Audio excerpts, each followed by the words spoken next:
Give them. I'll say go. Okay.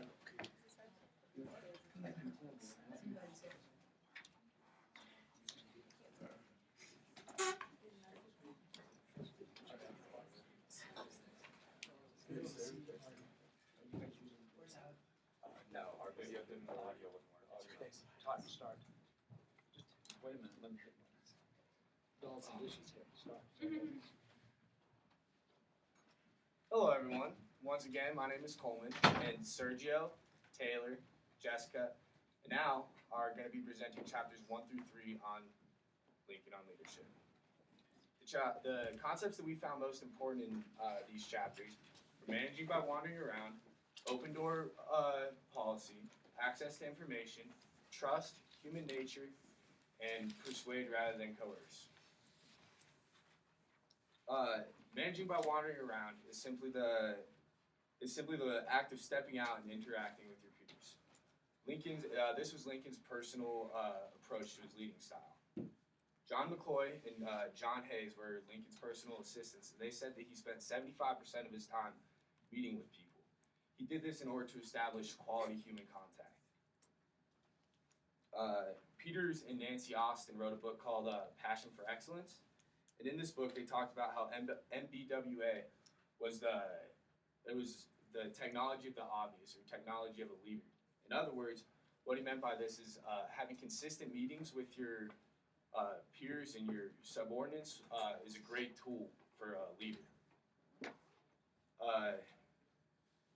Lincoln said that people were one of the most important accesses of information, so he felt that in order to be a good leader, he needed to stay close with his people.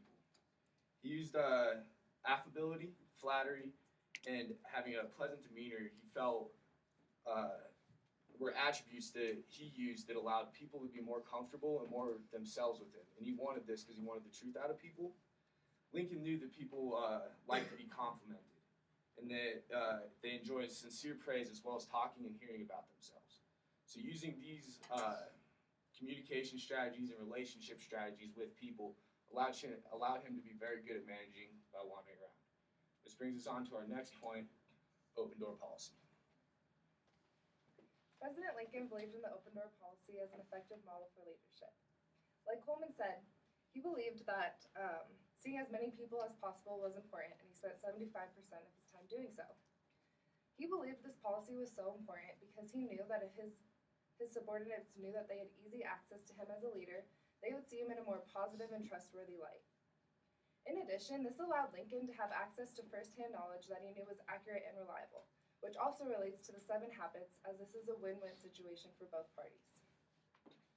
If leaders are able to implement this strategy, they also can gain access to skills by frequent personal contact.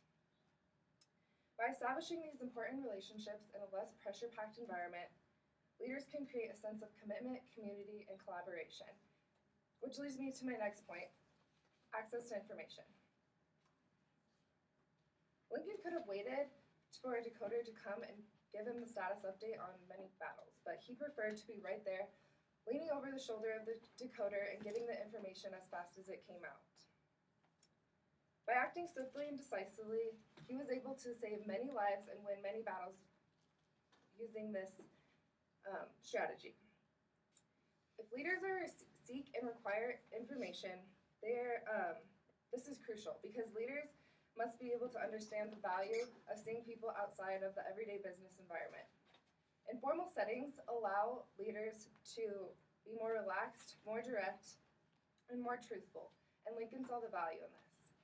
By also establishing relationships, trust comes with this, and Sergio is the expert into Lincoln's insight in this category. So Lincoln built strong alliances on personal and professional levels by establishing trust. Lincoln wanted to know how people would respond in any given situation, as well as he wanted people to understand how he would respond in a situation, because if they knew this, they could make decisions without seeking his advice, and therefore eliminating delay and inactivity. With that being said, leaders must trust others even if the risk is great. A great example of this is when Lincoln appointed his Secretary of State, Edwin Stanton. Before being appointed, Stanton made it apparent that he did not like Lincoln. Stanton thought that Lincoln was not qualified to be president, and and even claimed that he had no token of intelligent understanding. Despite the hard feelings made by Stanton, Lincoln still appointed Stanton to Secretary of War because he felt he was the best man for the position. Lincoln realized that under a shaky exterior lied an honest, devout, capable administrator who, and because of this, let Stanton run the Department of War as he saw fit. Lincoln would often sign stack after stack of war commissions based on the fact that the Secretary of War signed them, being that if Stanton signed them, they must be all right. What this shows is that spending time together and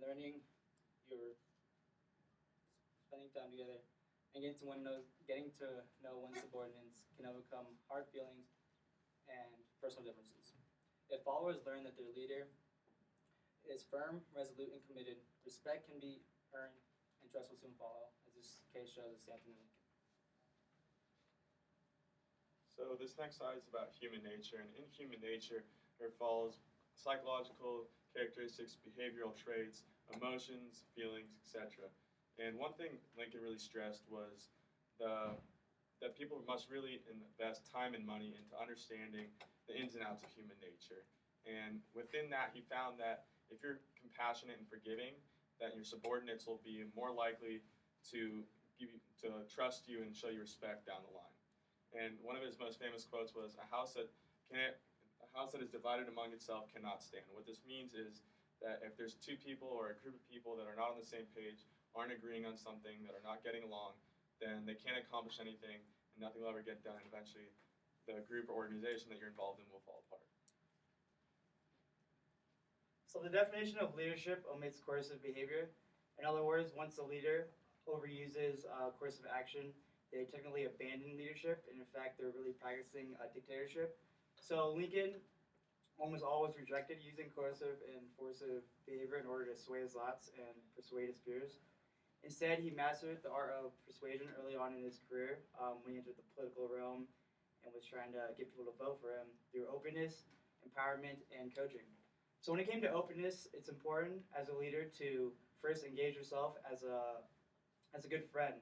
In doing this, Lincoln thought that you'd be able to dictate other people's thoughts through emotional intelligence, and it also limited the idea of hard feelings. And then when it comes to empowerment, Lincoln would oftentimes shed his thoughts in the form of suggestions rather than forceful thoughts. Instead of saying, hey, we have to abolish slavery, he'd say, hey, I suggest we abolish slavery. So doing this pretty much allowed his opposition to make decisions based on Lincoln's thoughts. In this way, he empowered them.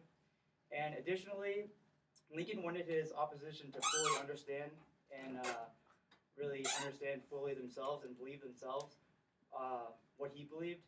And so in this, he was a coach. So this quote right here, a drop of honey catches more flies than a gallon gal, loops back to Lincoln's overall principles of creating relationships and the open door policy and basically being an open and personable person, I guess, to everyone. And it's important as us being leaders to seek everyone's sweet spot or their soft spot where their honey is. And in that way, you're able to create long life relationships and connections. So with that concludes our presentation. Thank you all for giving us your attention. If you have any questions, please let us know.